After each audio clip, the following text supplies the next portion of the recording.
The Velma show came out recently only to be publicly reviled, justifiably. Subsequently, I'd seen people on Instagram, YouTube, and Twitter say that there had already been an adult Scooby-Doo in the form of Mystery Incorporated. I'm going to go in the other direction and say that it was squandered because it wasn't a kid's show. I'd like to go in the exact opposite direction and say that the new Velma isn't childish enough. That is to say that there are a lot of elements that are meant to be appealing to children in the original, which made the formula more lucrative than it should have been. You can lump these childish elements into 3 categories: the setting, the monster, and the mystery.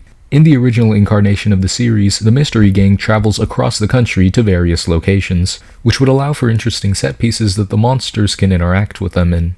On top of that, after the IP gained a lot of traction, various newer incarnations such as What's New Scooby-Doo had the gang wearing various clothing to fit in with the environment. Saturday morning cartoons are supposed to be a break from the monotony of elementary school, so the choice to make the setting constantly change is a no-brainer. It'll be more engaging to its target audience than, say, making it in a benign and boring high school setting. One pleasant surprise about the anti-woke film criticism community is that they finally stopped attacking live-action movies just for having diversity and started more attacking the fact that they're not animated and therefore are going to be less vibrant, and their settings will also suffer from it. The weird thing about this outcry over The Little Mermaid didn't seem to carry over to Velma, and a lot of people are still focusing more on the woke stuff. This leads into another point I have about the setting: how the environments can be interacted in a more cartoon-like fashion. Perhaps the most famous segment of every Scooby-Doo cartoon is the segment where they run around like headless chickens in a hallway, where they stumble around into a bunch of doors that seemingly shouldn't connect into each other, leading to visually comedic hijinks. There's no internal justification or actual logic that goes behind it, it's just visually interesting and, oftentimes, funny.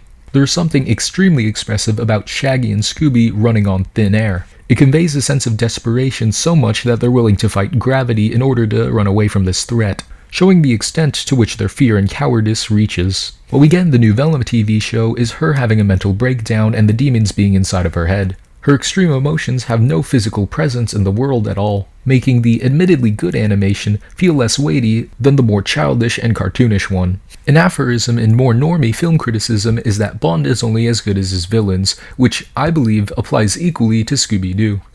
The show would definitely not be as iconic as it was if it didn't have the likes of Miner 49er and Space Kook. I said this was 3 points earlier, but you can technically polymerize this one and the second one into 2. This is an off-script video, so if there are any discrepancies I have made or mistakes, then feel free to point it out.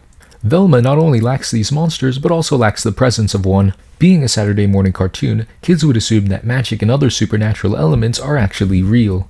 Ergo, the threats that these monsters pose could be the ones of actual monsters instead of just people in costumes. Later iterations of the IP would polymerize having a human motivation who acts on these things, as well as a supernatural force which they control. Whereas, the first mystery we're presented with is who scooped somebody's brains out, something that anybody can do with a hacksaw and a plastic spoon. It surprises me that as a show touted as for adults, the worst thing that they can think of is a lot more tame than an ISIS execution video, which itself pales in comparison to publicly accessible cartel videos. The final aspect I would like to be discussing, at least in this video, is the mystery itself. The formula for the mystery in every episode is rather obvious. Show somebody who is extremely suspicious only for it to be somebody else at the very end. Aside from a few winks and nudges here and there, the perpetrator typically isn't even in the episode for that long. But the reason why it worked for so long is because it introduced kids to concepts like insurance. Though almost all of us have been told that there's more than one way to skin a cat, the show showed us that there's more than one reason to skin a cat. This obviously wouldn't work in an adult show because adults already know these concepts. Though I suppose some of Velma's audience would need to be told that just because somebody is spiteful doesn't mean they're a literal criminal.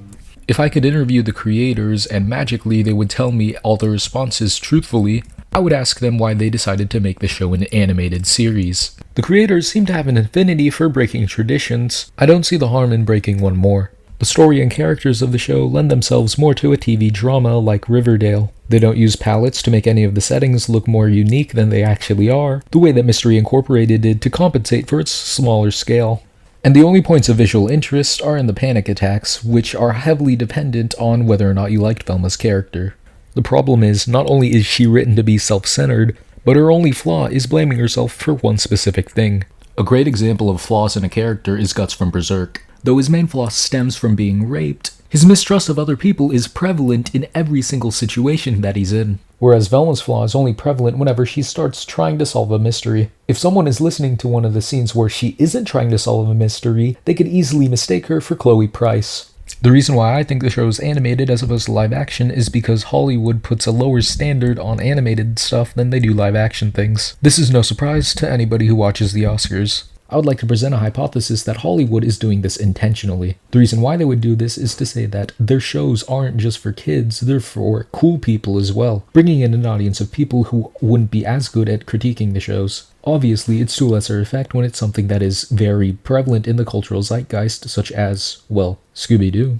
But there's definitely something to be said when a show like Primal has a lower viewership than shows that have middle fingers and bad words in the trailers, even though it has more artistic merit than the aforementioned. And it's my belief that that's something is that shows that advertise themselves as for adults exclusively and put a bunch of bad words in it get a lot more traction. To give an example of something that was both considered woke but also not advertised towards adults, I present to you She-Ra, Princess of Power, whose viewership boasts a similar score to Primal. Despite all the controversy, they still have a lower viewership than Velma. Okay, so disclaimer, I am counting the amount of people who have reviewed it on IMDb by doing the little star thing as opposed to looking at how many people actually viewed it. I'm keeping this in still since though it is technically inaccurate to the amount of viewers, it is indicative of the amount of people who are very passionate about it, one way or the other. I don't have any issues with a cartoon being specifically made for an adult audience. My issue comes with the fact that a lot of these people making the shows don't understand why the medium appealed to people in the first place.